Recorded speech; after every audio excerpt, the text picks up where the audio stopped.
The emergency lights bathed the council chamber in red as Ambassador X addressed the gathered delegates.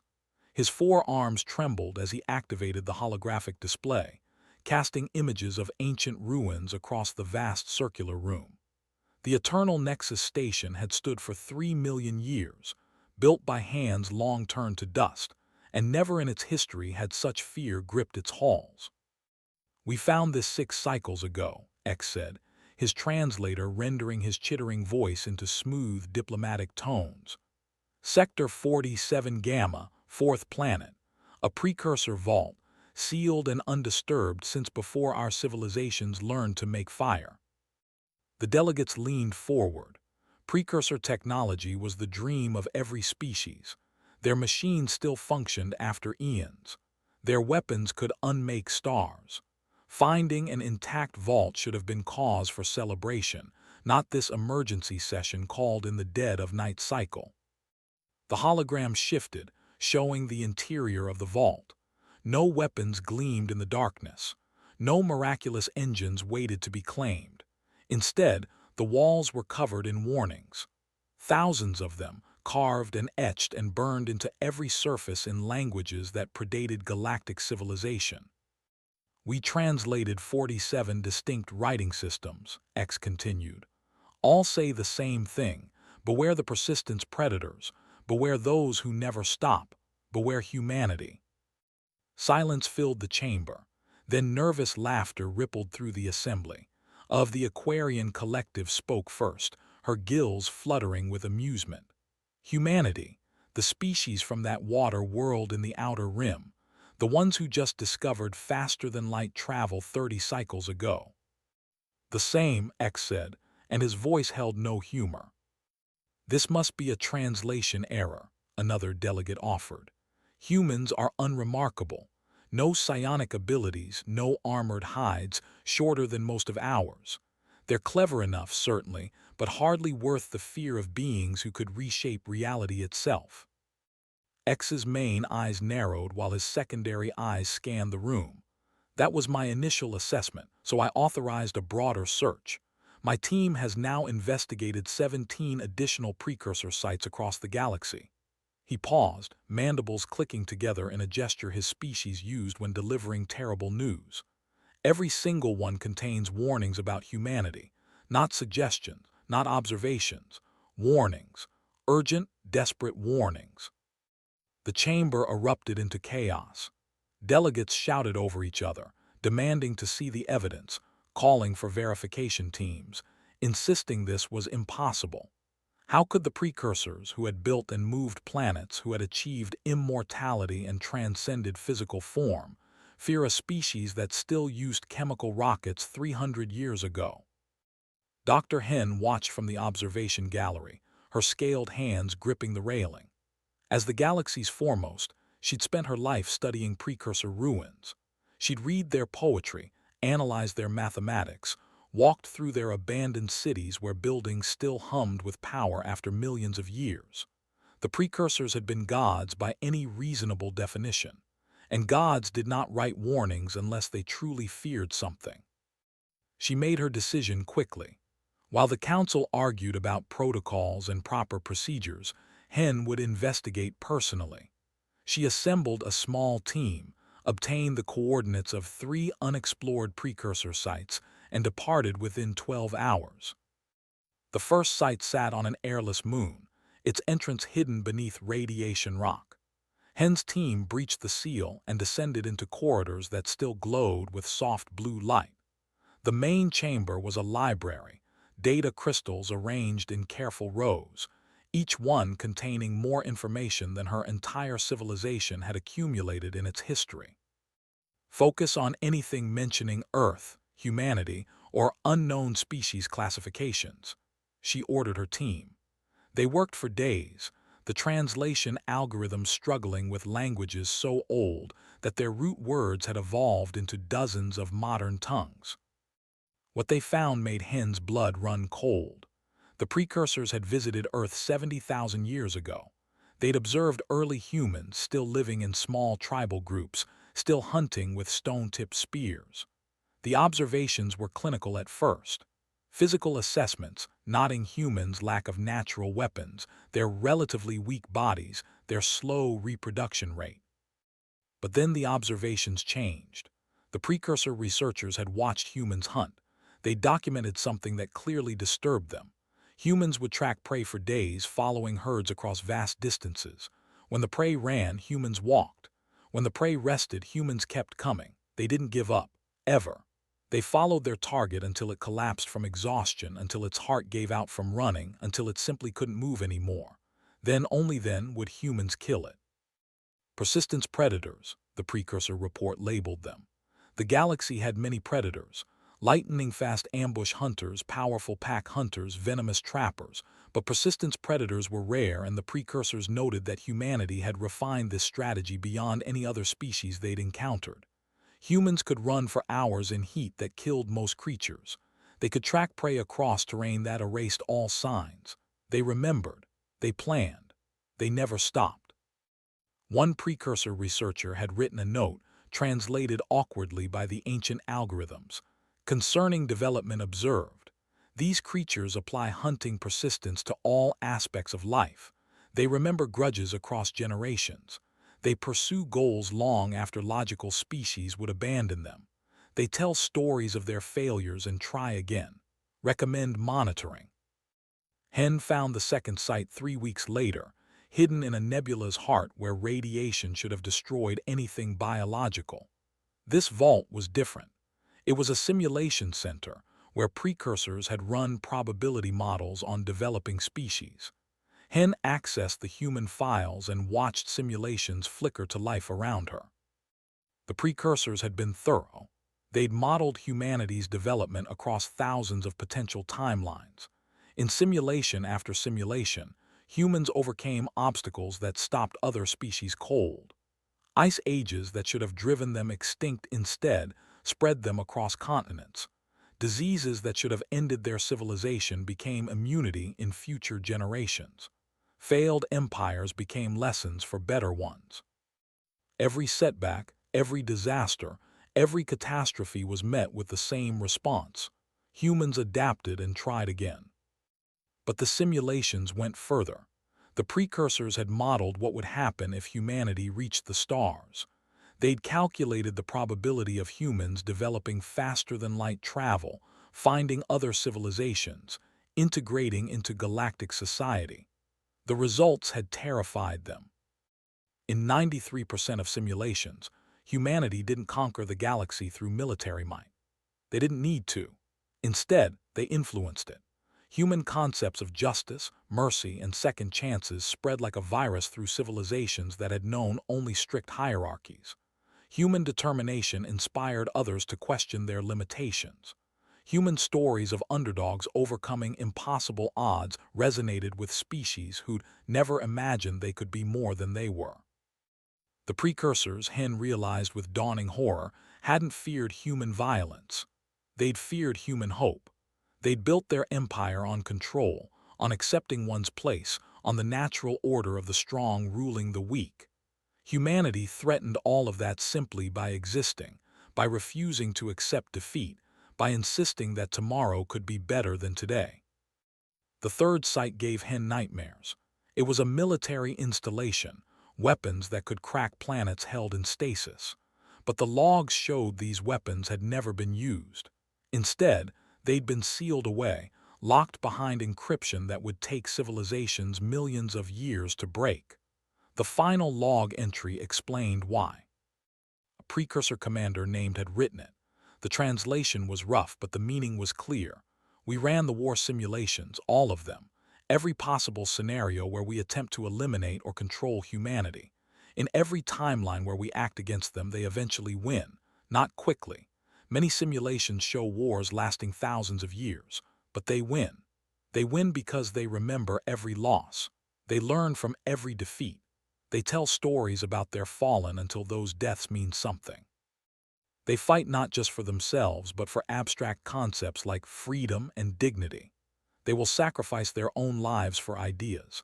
How do you fight someone who's willing to die for a dream? How do you defeat an enemy who teaches their children to continue the fight after they're gone? We cannot. So we must leave. We choose exile over extermination. We choose the dark spaces between galaxies over a war we cannot win. If you find this message, if humanity has reached the stars as our simulations predict, learn from our mistake. Do not fight them. Either make peace or run. Those are your only options. Hen stood alone in the abandoned facility, surrounded by weapons powerful enough to destroy solar systems, reading the words of beings who'd chosen to flee rather than face a species that still hunted with spears when they'd met them. She understood now. The precursors hadn't feared what humanity was. They'd feared what humanity would become, given enough time. And the one thing you could count on with humans was that they had patience, they had time, and they would never, ever stop trying. She sent her findings to the council, encrypted and marked urgent. Then she collapsed into her sleep pod, wondering what horrors she'd just unleashed. Because now the galaxy knew. The precursors who had been gods had run from humanity, and gods don't run without reason. Halfway across the galaxy, Captain Sarah guided her ship, the Wanderer, toward a distress beacon in an uncharted system. Her crew was small, just 8 humans and 2 alien exchange officers learning about human exploration techniques. The Wanderer was a research vessel, lightly armed, designed for mapping and first contact scenarios. They'd been charting nebulae for 6 months, mundane work that paid well enough. "Captain, I'm getting strange readings from that beacon," her communications officer called out. "It's old, really old. The encoding is nothing I've ever seen, but it's definitely a distress call." Sarah frowned at her display. Universal distress codes were supposed to be recognizable across all languages, all technologies. If her officer couldn't identify the encoding, it meant whoever sent it had done so before the current galactic civilization had established communication standards. That made it thousands of years old at minimum. "Any signs of life?" she asked. "Negative, but there's a structure on the 4th moon. Massive, and it's still generating power." Sarah made the decision every human captain would make. Someone had called for help, even if that call was ancient beyond reckoning. You answered distress calls. That was the rule. That was what separated civilization from chaos. "Set course for the 4th moon," she ordered, "and someone send a message back to Earth. Let them know we've found something interesting." The Wanderer descended toward the moon, its crew eager and curious, completely unaware that they were flying toward the focal point of ancient fear, toward the place where humanity's presence in the galaxy would finally be truly understood. In the cargo hold, human lieutenant checked his sidearm out of habit, not knowing that the weapon he carried was primitive compared to what waited below, not knowing that precursor eyes had once watched his ancestors hunt across African plains and been terrified by what they'd seen. As the ship entered orbit, automated systems in the facility below began to wake. Defenses held dormant came online, and deep in its core, a holographic consciousness that had waited countless ages for this specific moment prepared to deliver a message that would change everything. The galaxy was about to learn what the precursors had known and feared. Humanity had arrived among the stars, and they would never stop reaching higher. The precursor facility opened before them like a flower, its petals layers of metal that should have been corroded to dust, but instead gleamed as if freshly forged. Sarah stood on the moon's surface, her environment suit feeling suddenly inadequate as she gazed at architecture that predated every civilization she knew. The structure was beautiful and terrible, covered in geometric patterns that hurt to look at directly, as if they existed in more dimensions than her eyes could properly process. "Any radiation, biological hazards?" she asked over the comm, her voice steady despite the fear that crawled up her spine. "Nothing dangerous," her science officer doctor replied. "At least nothing our sensors can detect. But Captain, the power readings from inside are off the scale. Whatever's in there is still active." Sarah turned to her small landing party. Her security officer checked his equipment with the methodical care that had kept him alive through 3 first contact scenarios, adjusted her scanning equipment, scientific curiosity warring with caution on her face. The two alien exchange officers, a named K and an Aquarian called Flow Through Deep Waters, stood slightly apart, their body language radiating uncertainty. "The distress call came from inside," Sarah said. "We answer it, but we stay together, we move carefully, and at the first sign of actual danger we leave. Understood?" They descended into the facility, their lights casting strange shadows on walls that seemed to shift when viewed peripherally. The corridor was massive, built for beings much larger than humans. Every surface was covered in writing, millions of words in languages Sarah couldn't read. But she recognized repetition when she saw it. The same phrases appeared over and over, desperate and urgent. "I'm getting a translation," said, her tablet flickering with algorithmic interpretations. "It's rough, but the gist is, warnings, all of these are warnings." She looked up, her face pale. "About us, about humans." "That's impossible," said flatly. "This place is ancient, how could they know about us?"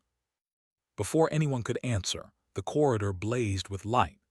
The walls came alive with images, holographic projections so real that Sarah instinctively reached for her weapon. The images showed Earth from orbit, her beautiful blue home spinning in space.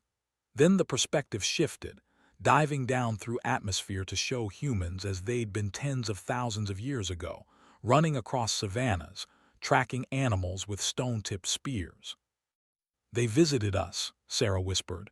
"They came to Earth before we even had agriculture." The images changed, showing precursors now, tall beings with elongated limbs and faces that held too many eyes.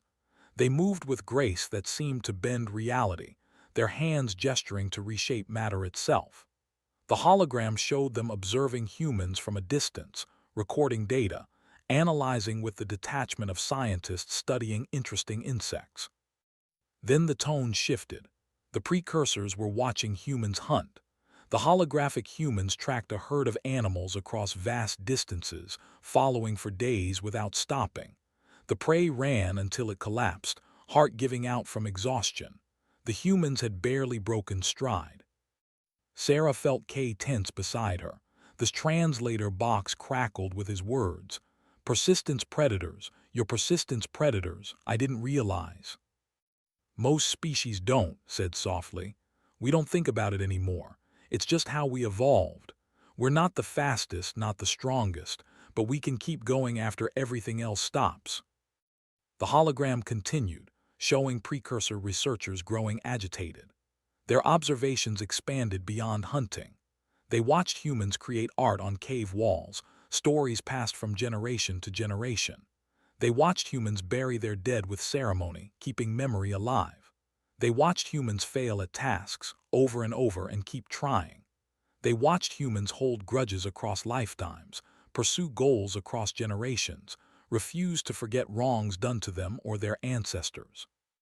"Concerning," a translated voice echoed through the chamber, ancient and filled with disquiet.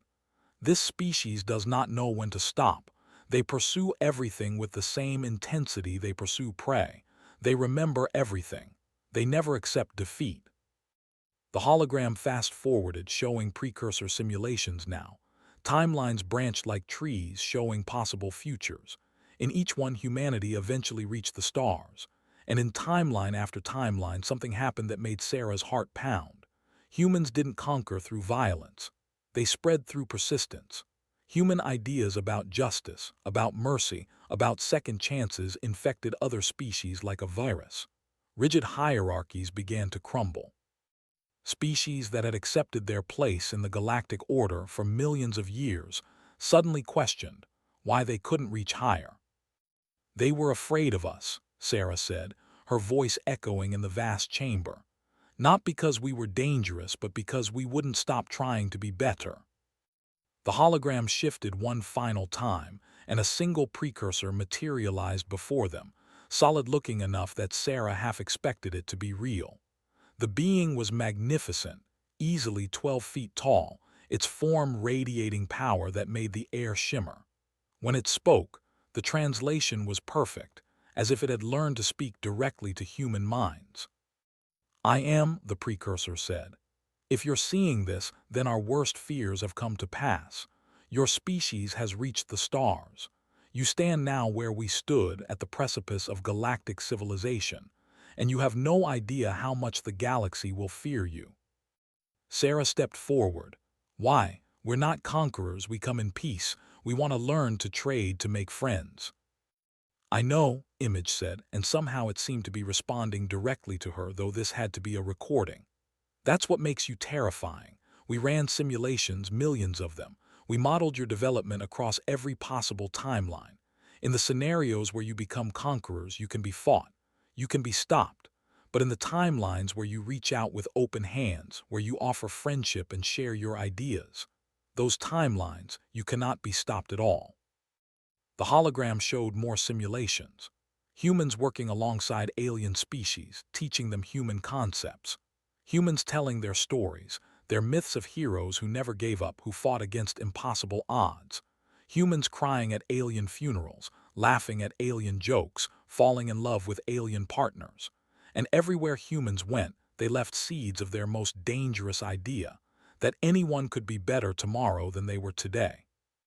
"We built our civilization on hierarchy," continued, "on knowing one's place, on the strong commanding the weak. It worked for millions of years. We achieved immortality. We reshaped reality. We became gods." The hologram's form seemed to sag.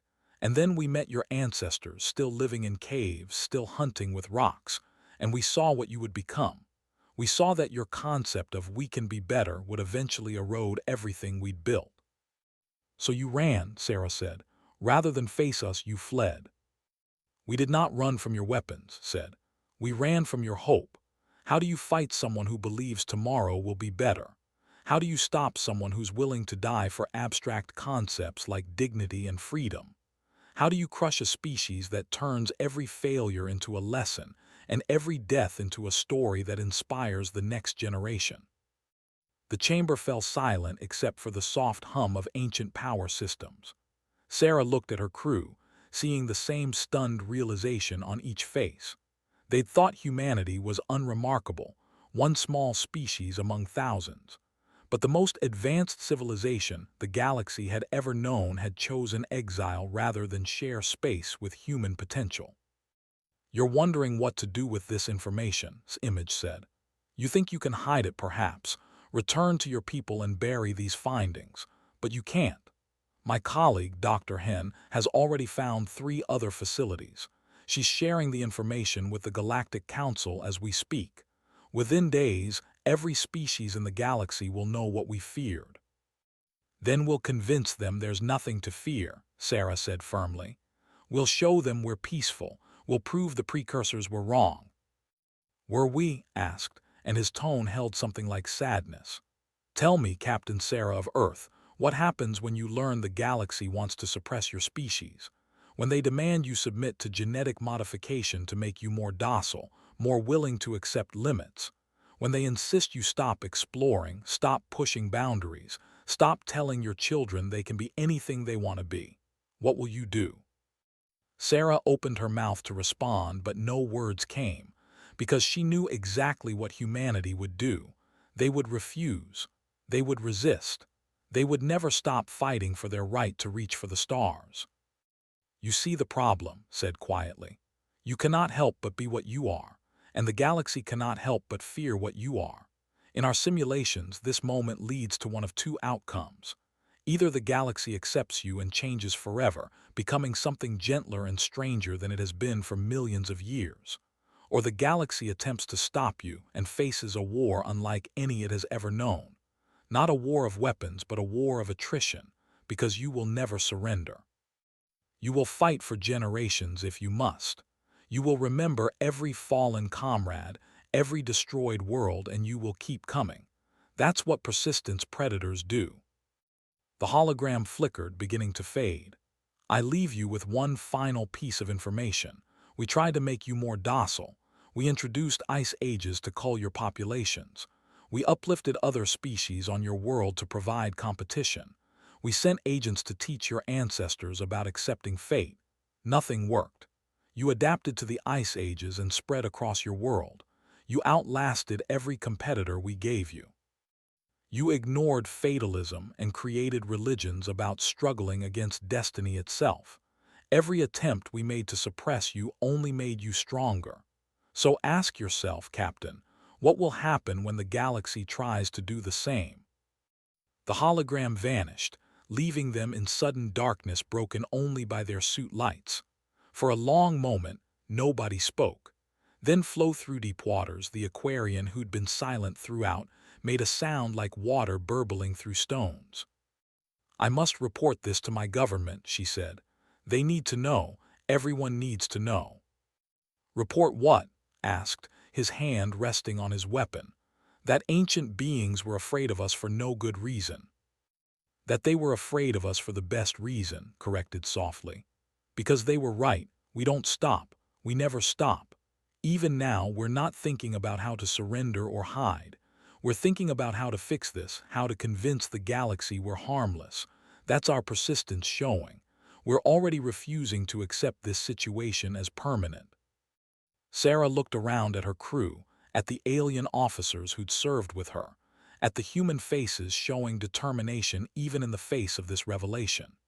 She thought about Earth, about billions of humans who'd wake up tomorrow and keep going to their jobs, keep raising their kids, keep writing their stories and building their dreams, completely unaware that the galaxy might be preparing to end them. We go back to the Wanderer, she said finally. We send everything we've found to Earth and to the Galactic Council. We lay all the cards on the table. Then we do what humans do best. What's that? Kay asked. Sarah smiled, though it didn't reach her eyes. We keep trying. We keep talking. We keep offering friendship. We don't give up. And maybe, just maybe, we prove that the thing the precursors feared most, our refusal to accept limitations, is exactly what the galaxy needs.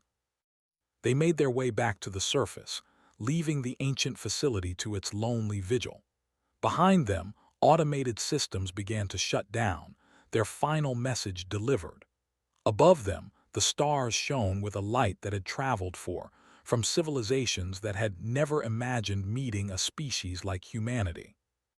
And in the Galactic Council chambers, Dr. Hen finished presenting her findings to a room full of beings who just learned that the gods who'd shaped their galaxy had fled in terror from Stone Age humans.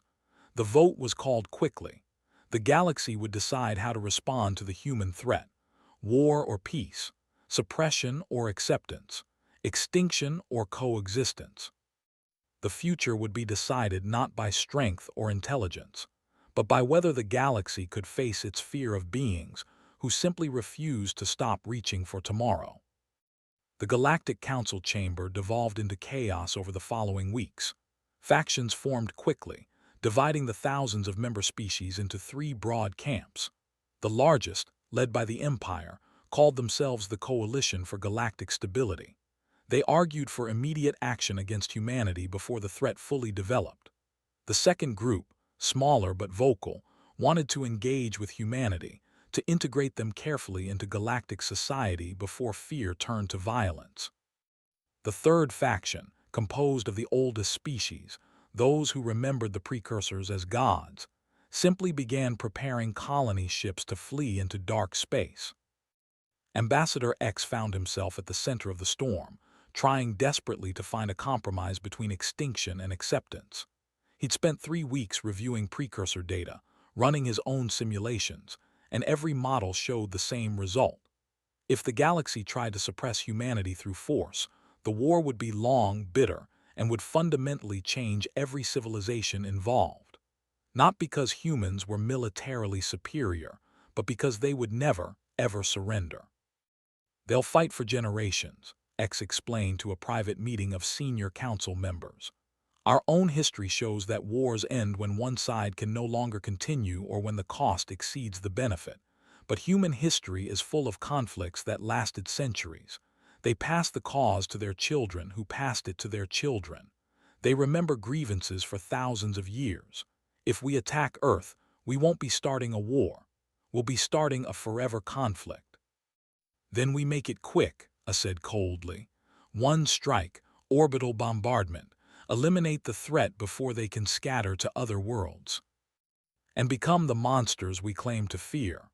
Another, an elderly being from a species so ancient they'd witnessed the precursor's departure, spoke softly.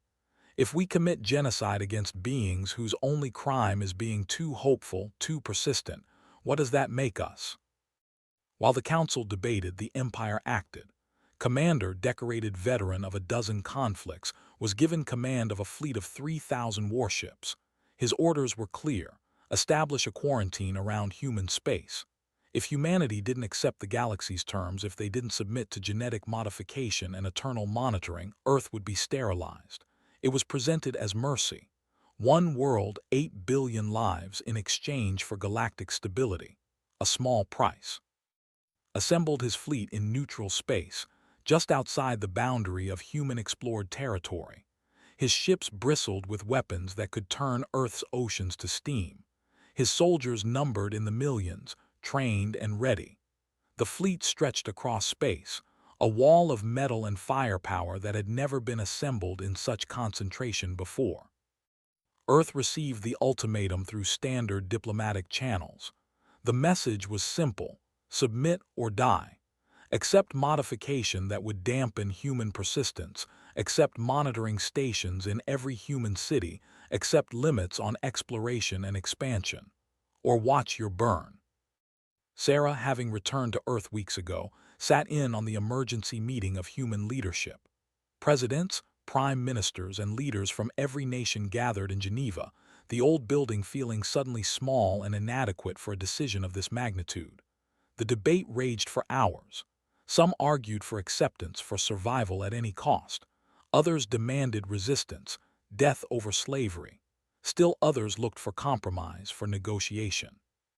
Sarah listened to them all, thinking about words, about simulations run millions of times, about a species that simply couldn't help being what it was. Finally, she spoke up. "We're asking the wrong question," she said, her voice cutting through the argument. "We're asking what should we do? But the real question is, what will we do? Because deep down, we already know. We've known since we first stood up and walked out of Africa. We've known since we crossed every ocean on wooden boats. We've known since we split the atom and walked on the moon. Humans don't submit to threats. We never have. We can't. It's literally not in our nature." The room fell silent. A Chinese diplomat spoke carefully. "Are you suggesting we refuse? They'll destroy Earth. 8 billion lives, Captain." "I'm not suggesting anything," Sarah replied. "I'm stating a fact. Whether we tell them we submit or not, within a generation, we'll be pushing against whatever restrictions they place on us. Within 2 generations, we'll be actively resisting. Within 3, we'll be spreading to other worlds no matter what they do to stop us." The precursors ran those simulations. They knew. The galaxy can kill us, but they can't stop us unless they kill every last human. And maybe not even then, because we'll have written down our stories, and someone somewhere will read them and learn to never give up. An African Union representative stood. "Then we die with dignity. We tell them no. We spend our last days as free people." But an older diplomat, a woman from Brazil who'd lived through 3 wars, shook her head. "Or we do something unexpected. We don't submit, but we don't fight with weapons either. We do what humans do better than anything else. We persist, not with violence, but with communication." That's when humanity made its choice. Every transmitter on Earth, every satellite, every communications array began broadcasting. Not threats, not pleas, but humanity itself. They broadcast music, every genre from every culture. They broadcast art, images of paintings and sculptures from 10,000 years of creative expression. They broadcast literature, poetry, stories of struggle and hope. They broadcast their children singing, their doctors healing, their farmers growing food. They broadcast their history, the ugly parts included, the wars and genocides and mistakes, but also the peace treaties and the civil rights movements and the slow, grinding progress toward being better. And they broadcast directly to the coalition fleet, to the millions of soldiers aboard those ships, asking one simple question: "Is this what you came to kill?" Commander sat in his command center, surrounded by tactical displays as human transmissions flooded every channel. His orders were clear: His duty was plain, yet he found himself watching a video of a human child, maybe 5 years old, singing a song about stars. The child was off-key, the lyrics simple, but the hope in her voice was undeniable. She sang about traveling to other worlds, meeting alien friends, seeing new suns. "Sir, we have the firing solution," his tactical officer reported. "Earth is in range, weapons ready." Looked at another screen, this one showing a human hospital. Doctors and nurses, working to save lives, completely unaware that their world might end in the next hour. He saw humans of every color and culture working together, saw alien patients among them, coalition species who'd been rescued from various disasters over the years, now receiving care in human facilities. "Sir," his officer prompted. Thought about his own children, safe in space. He thought about what he'd tell them about this day, that he'd followed orders, that he'd killed billions to prevent a theoretical future threat. He opened a private channel to his senior commanders. "I need to know," he said quietly. "Have any of you actually met a human, worked alongside one?" Silence for a moment. Then his chief engineer spoke up. "I have, sir. During the Andromeda Station disaster 5 years ago, human rescue teams arrived before ours. They pulled my brother from the wreckage. Took 3 hours. They never stopped digging. Saved 17 of our people that day." Other voices joined in. A pilot who'd been rescued by human freighter captain when his ship failed. A diplomat who'd worked with human negotiators to end a border dispute peacefully. A soldier who'd trained with human military advisors and found them competent, honorable, and completely unwilling to give up even in training exercises everyone knew were unwinnable. "They're annoying," the soldier added. "They don't know when to quit, but sir, that's not evil, that's just them." Made his decision. He opened a channel to the entire fleet. "This is Commander, stand down. I'm refusing this order. Anyone who wants to follow the original command, fire now." He waited, watching tactical displays, ready to die if his fleet chose to proceed without him. Not a single ship fired. The fleet held position, weapons cooling, as 3,000 captains simultaneously chose not to become. The galaxy watched in shock as the coalition fleet stood down, but not all ships followed its lead. A breakaway group, 600 warships under an admiral, broke formation. They would complete the mission. Earth would burn. What happened next became legend. Human ships, civilian vessels, freighters and pleasure yachts and exploration craft threw themselves into the line of fire. They had no weapons, no shields worth mentioning. They simply positioned themselves between the warships and Earth, human crews broadcasting one message: "You'll have to kill us first." Species across the galaxy watched the broadcasts. They saw humans, knowing they would die, making jokes to ease the tension.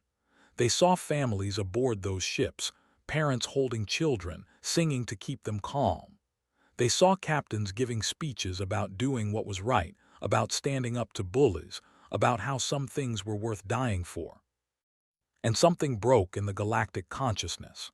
Ships from neutral species, ones who declared they wanted nothing to do with the human situation, suddenly appeared.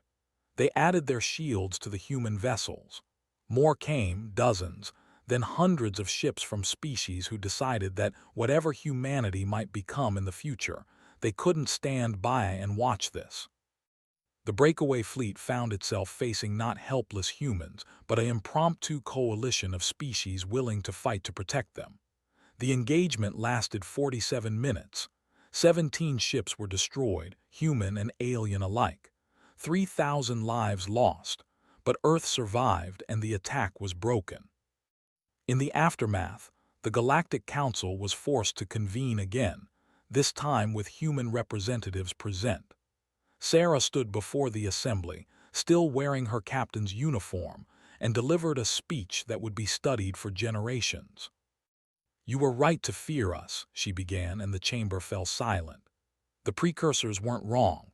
We don't know when to stop. We'll push against every boundary, question every restriction, refuse to accept that anything is impossible. That's who we are. That's coded into our DNA from a million years of hunting prey until it collapsed. She paused, looking around at thousands of alien faces. But the precursors missed something. They feared our persistence but didn't understand what we're persistent about. Yes, we'll chase prey for days, but we'll also work for generations to cure diseases. We'll fight for centuries for justice. We'll reach for the stars despite every setback because we believe tomorrow can be better. The precursors feared we'd never accept our place. They were right. We won't. But that doesn't make us conquerors. It makes us dreamers. She gestured to the displays showing the battle's aftermath. Species you've never met just died protecting us. Not because we're strong or wealthy or powerful. Because they decided that a galaxy that kills people for being too hopeful is a galaxy they don't want to live in. That's the influence the